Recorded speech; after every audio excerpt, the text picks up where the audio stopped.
science and the little observed and recognized science of metaphysics, I can decipher what they have gathered together by their observations, and then based on my expertise of studying the unseen realm and all the laws that govern the unseen realm, I can speak to you about how I have, through what I know, interpreted the data.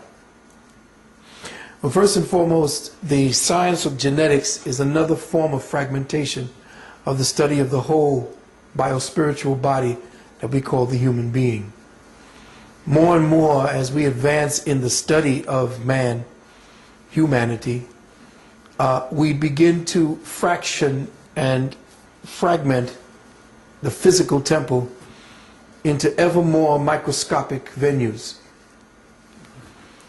And we have come now to the phase of knowledge where man is now seen as an atomic structure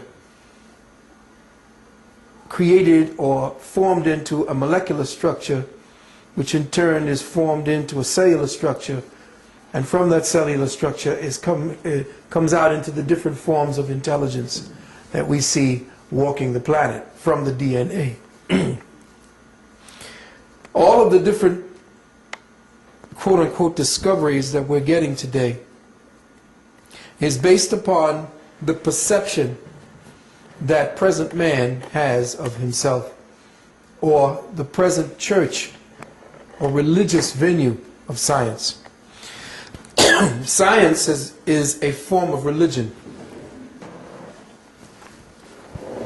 Just like politics is a form of religion. Religion is a form of religious thinking. It is the marginalization of thought or certain abstracts into a formula. And then that formula is meshed over, and you take a piece, I'll take a piece, and everybody has a little piece, and they'll see what they can extract or mold out of that little piece. Genetics is simply one of the branches of the mold that we're studying.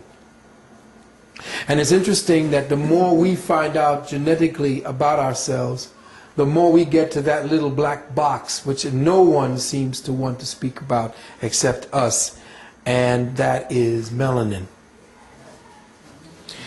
We speak about DNA because DNA is almost neutral in its context.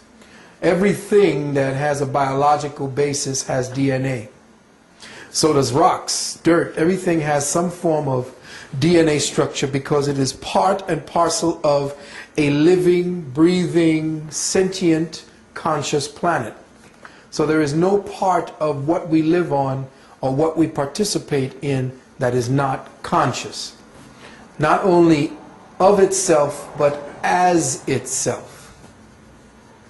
So when Brother brought this particular information to us, what happened is that every time there is a new breakthrough in science, and I know that there are other metaphysicians and other spiritual people who know what I'm speaking about, that every time someone comes to us with something new that science has discovered, the occultist, the metaphysician, the one who studies the spirit, already knows what that formula is. We just have not yet interpreted the language that they've used to describe what they've discovered.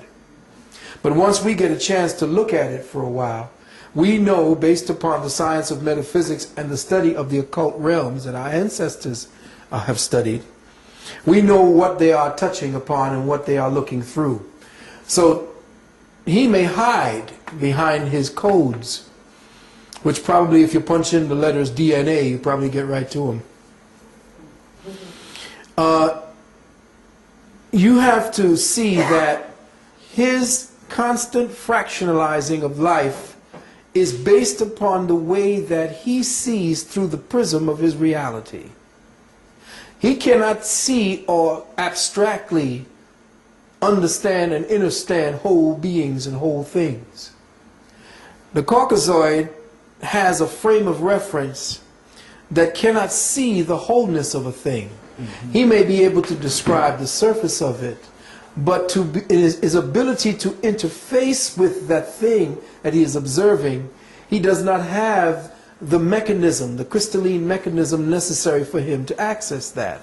Or there are many who have crossed that line by studying ardently and religiously, quote unquote, and fervently with the dark-skinned masters, but they still do not engender the immediacy of the spirit.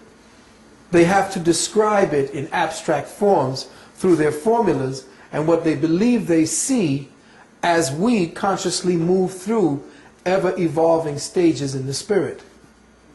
So every time the spirit becomes more and more evident within each of us, he discovers a little something different or more about himself. But you see, we've already put that into capsulized form as peoples of color around the world through the way we dance, through the way we sing, through the instruments that we create in order to interface with that sound, light, frequency, and vibration that we call the Spirit of God. And I'm doing all of this before we condense into the particulars, because once we do the particulars, we're getting into the white frame of reference. And what I want to do now is to set the groundwork for how we must see and interface with the information. We as metaphysicians and occultists know that every time science discovers something, we know that it's them catching up to the metaphysician, catching up to the spiritualist, catching up to the occultist.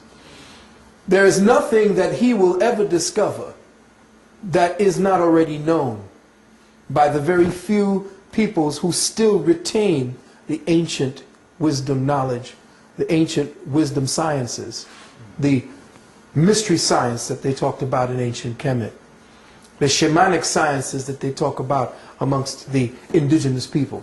We already know this.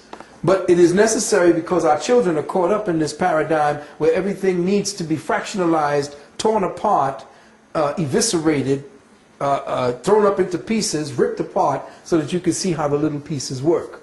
That's fine. We'll do that. But we must never lose sight of the fact that with every discovery, in his own fragmented way of thinking, we must take that discovery and put it back into the piece so that we see how the whole operates. In that way, we won't end up making machines that tear down whole forests, that rip up the skies and the water. Because he is so estranged from the living beingness of this planet, he can, without any conscience, without any responsibility, do what he's doing to the planet. Because this is the way he sees science. He sees what life is. It's just things for him to rip up and study. Consequences be damned. They'll come later.